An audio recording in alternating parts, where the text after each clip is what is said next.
The test is in 4 parts: Part 1, Part 2, Part 3, and Part 4. Now look at Part 1. Part 1. You will hear a telephone conversation about a car insurance claim. You have 30 seconds to look at questions 1 to 5.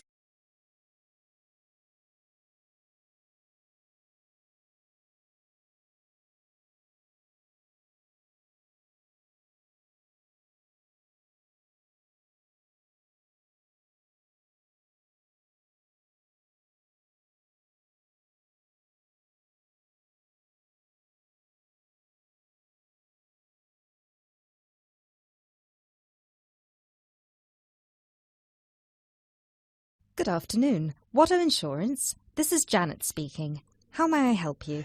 Yes, hello. I would like to make a claim on my car insurance, please. Certainly, sir. First of all, I'd like to inform you that all of our calls are recorded for monitoring and training purposes. Is that okay? That's okay. Could you please tell me your full name? Sure, it's Mr. Bennett Fisher. Okay, sorry, how do you spell your surname? It's spelled Fischer. Great, thank you. I see that you have taken out a third-party fire and theft premium with us on a 2013 light blue Volkswagen Passat. Is that okay? Yes, well, almost. The colour is not light blue, it's light green. Okay, thank you for updating your information with us. What is the nature of your claim with us today? Last weekend, I had driven up to York on business and left my car in a monitored car park. However, it was only monitored until 8 p.m, and I did not return to collect it until 9:30 p.m, after which no car park staff were present. When I arrived at the car park, my car wasn't there. It must have been stolen. I see. Were there any valuable items left in your car which could have been seen from outside? Well, I had recently bought quite an expensive radio for my car, but the front panel is detachable, and I always stow it in my glove compartment. So, no, there wouldn't have been anything valuable on display. Okay, Mr. Fisher. Thank you for that information. I'm going to send you some forms through the mail for you to fill in. Before I can do that, I need to ask you a couple more questions. Is that okay? Of course.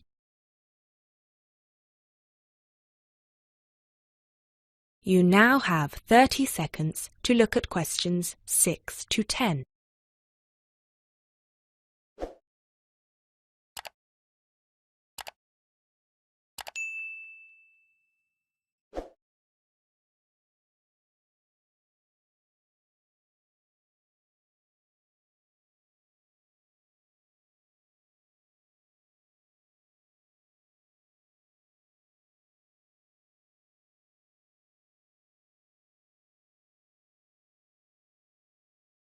Thanks, Mr. Fisher.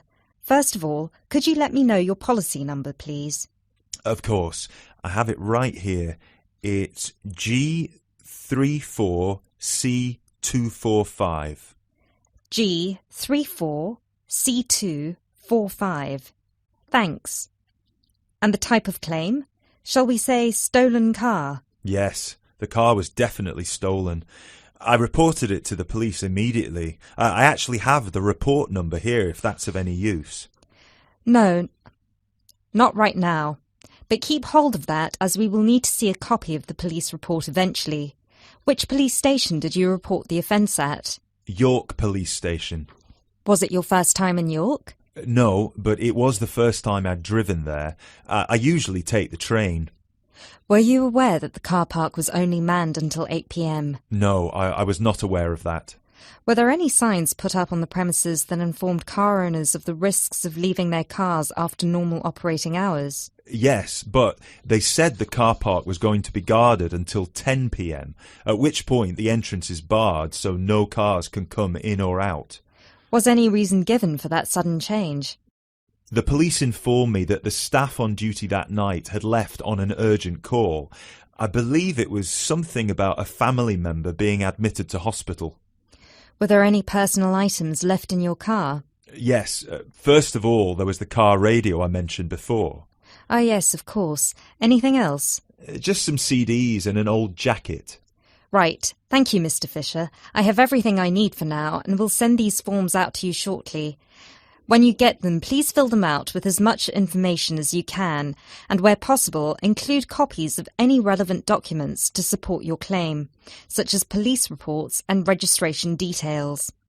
Once you have returned that to us, we can then start to assess whether you will be eligible to receive compensation. Do you have any further questions for me today? No, that's all. Thanks for your help.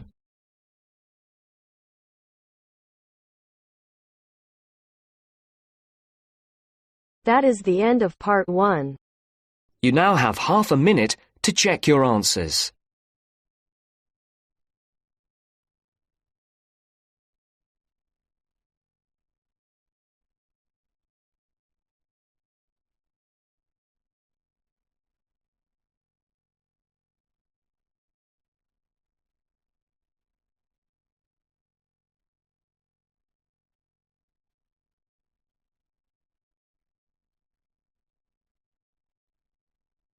Now turns to part 2. Part 2. You will hear part of a radio programme in which the manager of the Apollo Leisure Centre is interviewed about the centre. First, you have some time to look at questions 11 to 16.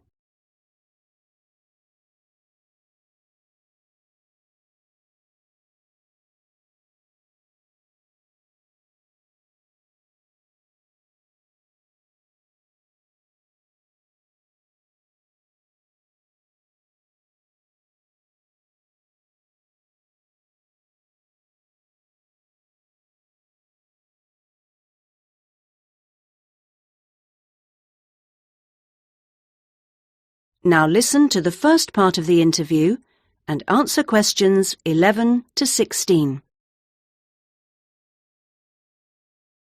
Next, I'd like to welcome Carol Brown, manager of the Apollo Leisure Centre. Carol, welcome. Thank you. Now, Carol, the Apollo seems a familiar sight, but how long has it actually been here? Well, we started negotiations to take over the previous Active Life Centre that used to occupy the premises in 2000 and planned to open in 2001, although the usual delays meant it was 2002 before we were up and running. And do you have quite a mix of members, or are you focused on certain groups? It's pretty broad, actually. There are something like 200 adult members, so that's our biggest group, but we also have as many as 100 youth members, together with about 50 family group members, and I think we'll see that section growing to 100 over the next couple of years. Healthy numbers. Yes, and we'll be developing the centre to make it even more attractive. We're hoping eventually to build in a rock climbing wall, which would make a useful addition. We've already opened our swimming pool, which is hugely popular, and we'll have a massage room open within 12 months. Now, I understand you have different categories of membership? Yes, to suit every pocket. Blue membership includes all facilities for the member and a guest at all times, which is good for people with unpredictable timetables. If you can make it during daytime hours, red membership gives you excellent returns for your fee. As for only half price, you can use all the facilities during the day, and they're actually less crowded then. Green membership is designed for people who are only able to come infrequently, and so, of course, costs less. And there are chances to socialise? Oh, certainly. Our cafe is very popular and is a nice place to wind down and chat after working out or whatever. In fact, while it used to shut at 8, we've extended that to 9 now, with last orders taken at 8:30. It serves a whole range of food and drink. So if someone wants to join, what do they do? Come and see us. We'll give you all the details. The induction process takes about an hour and a quarter, which includes 3/4 of an hour on average with a personal trainer, and something like half an hour being shown round the different facilities. So we'd be well looked after? Definitely. Now you have some time to look at questions 17 to 20.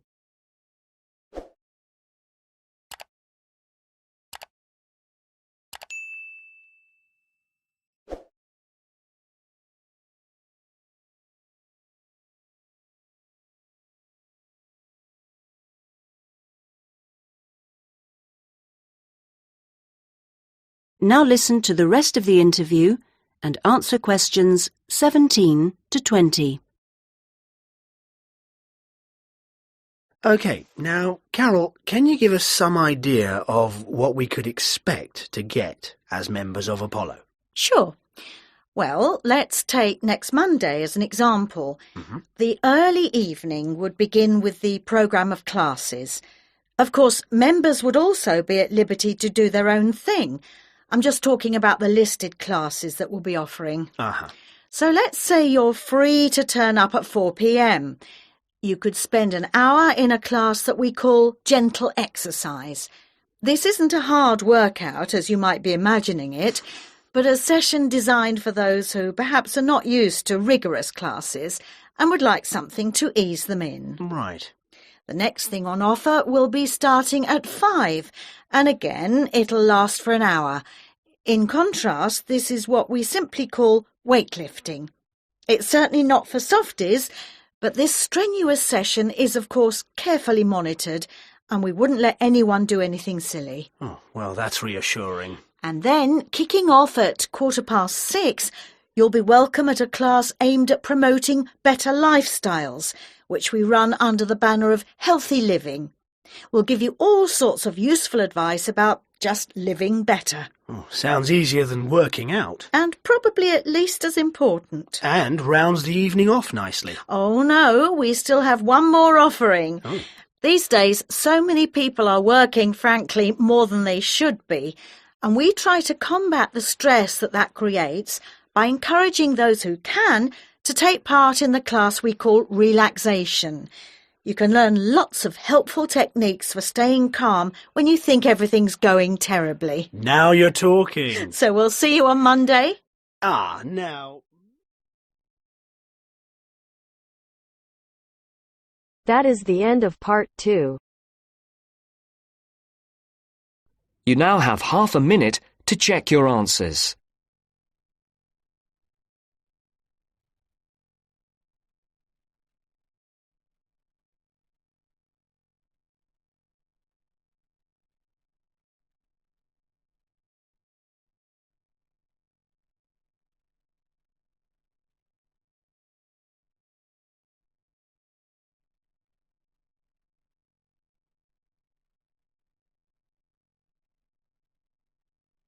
Now turns to part 3.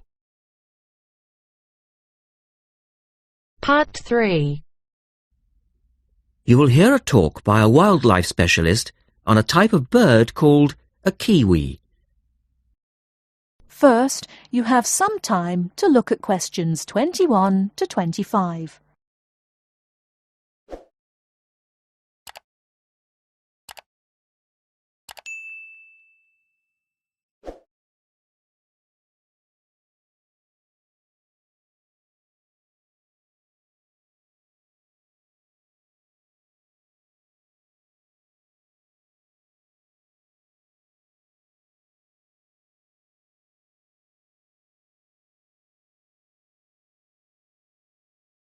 Now listen carefully and answer questions 21 to 25.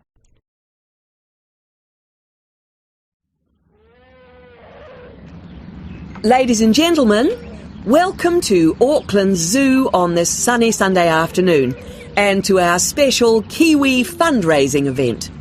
My job is to tell you all about the amazing little Kiwi, and your job, hopefully, is to dig deep in your pockets.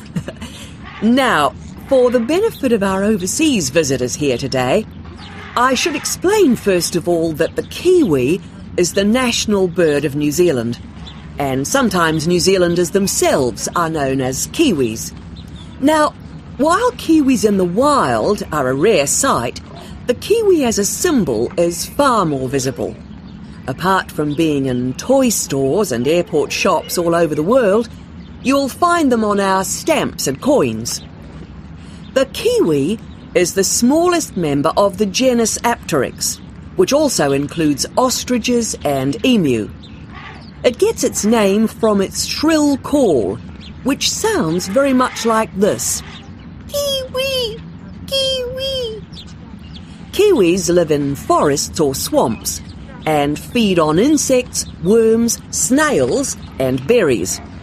It's a nocturnal bird with limited sight, and therefore it has to rely on its very keen sense of smell to find food and to sense danger. Its nostrils are actually right on the end of its long beak, which is 1/3 of the body length. Now, here's an interesting fact. Although kiwis have wings, they serve little purpose, because the kiwi is a flightless bird. Since white settlement of the islands, kiwi numbers have dropped from 12 million to less than 70,000. And our national bird is rapidly becoming an endangered species. This is because they're being threatened by what we call introduced animals. Animals which were brought to New Zealand, such as cats and ferrets, which eat kiwi eggs and their chicks.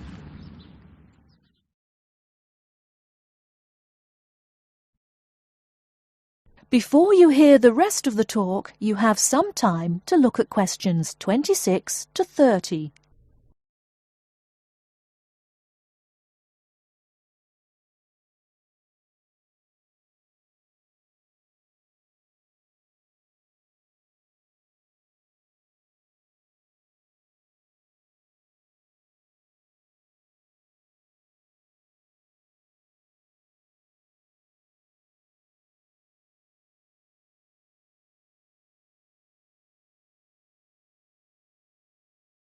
Now listen and answer questions 26 to 30. And so we have launched the Kiwi Recovery Programme in an all-out effort to save our national bird from extinction. There are 3 stages to this programme. Firstly, we have the scientific research stage. This involves research to find out more about what kiwis need to survive in the wild. Then secondly, we have the action stage. This is where we go into the field and actually put our knowledge to work. We call this putting science into practice. And then we come to the 3rd stage, the global education stage. By working with schools and groups like yourself, as well as through our award-winning Kiwi website, we are hoping to educate people about the plight of the kiwi. As part of the action stage, which I just mentioned, we've introduced Operation Nest Egg, and this is where your money will be going. It works like this. It's a 3-stage process. First of all, we go out to the kiwi's natural habitat and we collect kiwi eggs. This is the tricky part, because it can be very difficult to find the eggs. Then, in safe surroundings, away from predators, the chicks are reared. Now, this can be done on predator-free islands or in captivity. They're reared until they're about 9 months old, at which stage the chicks are returned to the wild. So far, it's proving successful. And since we started the programme, some 34 chicks have been successfully raised this year, and their chances of survival have increased from 5 to 85%. However, it's not time to celebrate kiwi survival just yet. About 95% of kiwi chicks still don't make it to 6 months of age without protection, which is why Operation Nest Egg is so important. And we ask you to give generously today.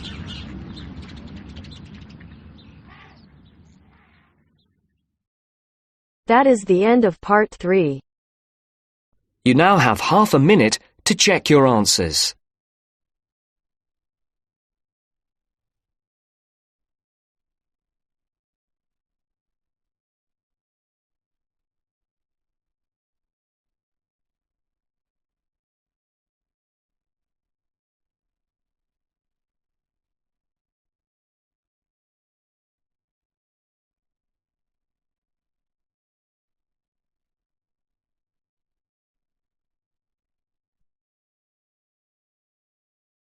Now turns to Part 4.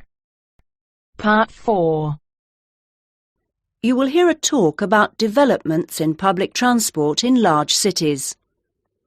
First, you have some time to look at questions 31 to 40.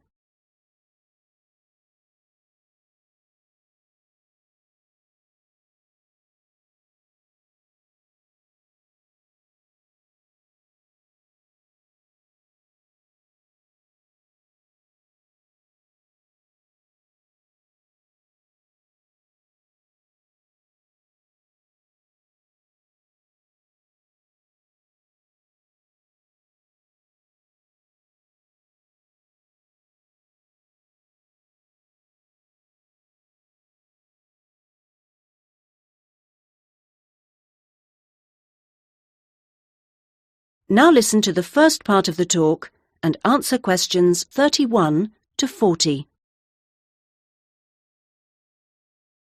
That big cities around the world are getting bigger is a clear trend. This situation is going to make the issue of transport increasingly important. Cities cannot work if their people and their visitors cannot move around.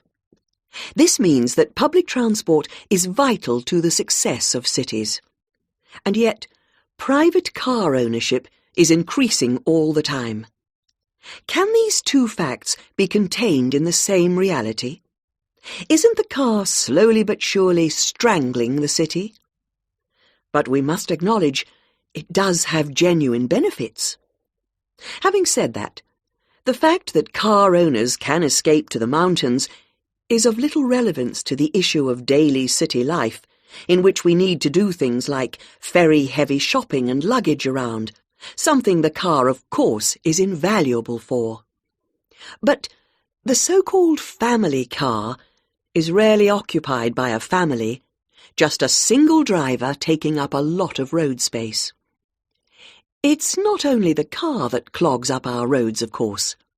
Trucks are heavy, noisy and smelly intruders. But it's hard to persuade companies to opt for rail freight rather than road. They argue that it is cheaper and more flexible, and trucks are undoubtedly able to go when you want, where you want. The cost claim is false, however.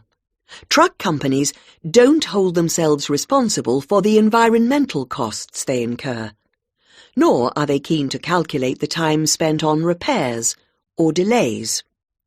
So, this is our first challenge, the sheer volume of traffic. If we compare 3 developed and urbanized countries, we can see interesting differences. The UK, for example, has just over 20 million cars, 1 for every 3 people approximately, and nearly 3 million buses and trucks.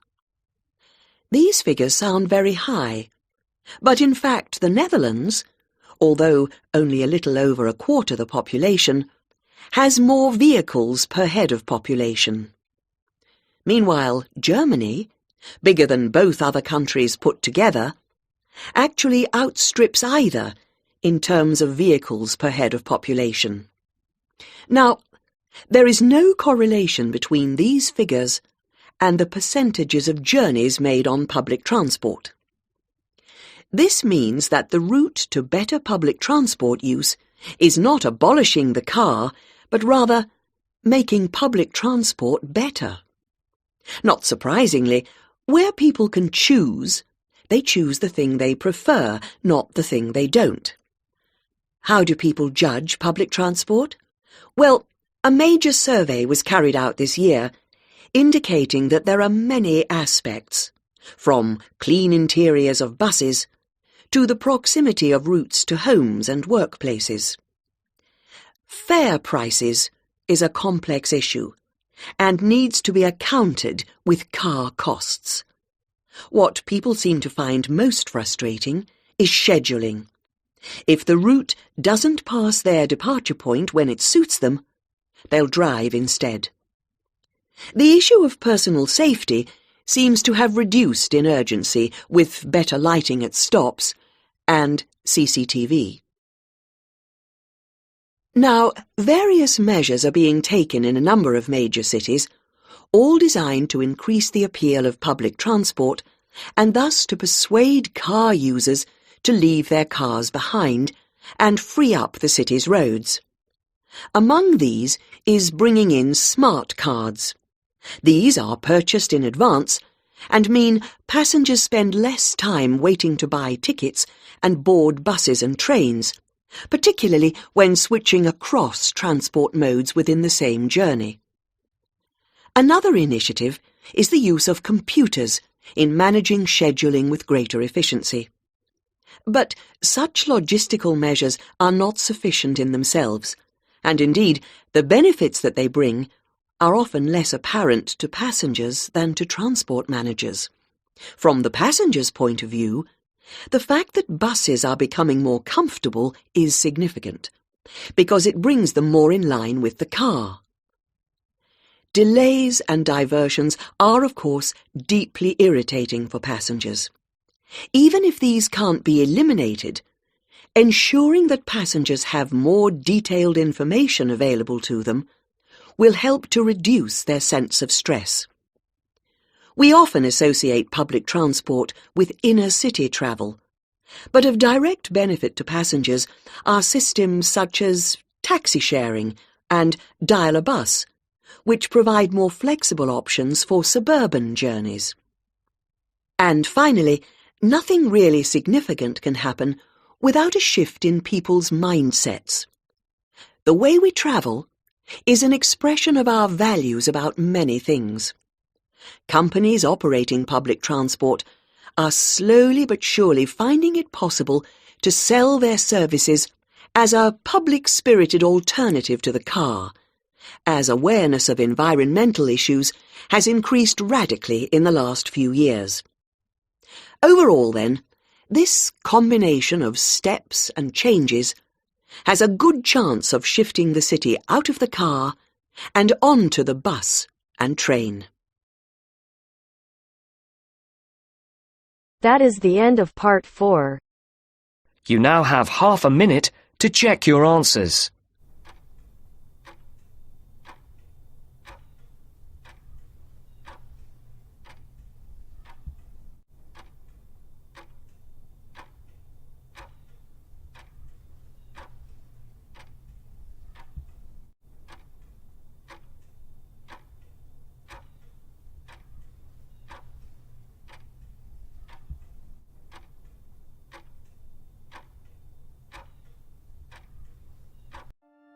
That is the end of the listening test. In the IELTS test, you will now have 10 minutes to transfer your answers to the answer sheet.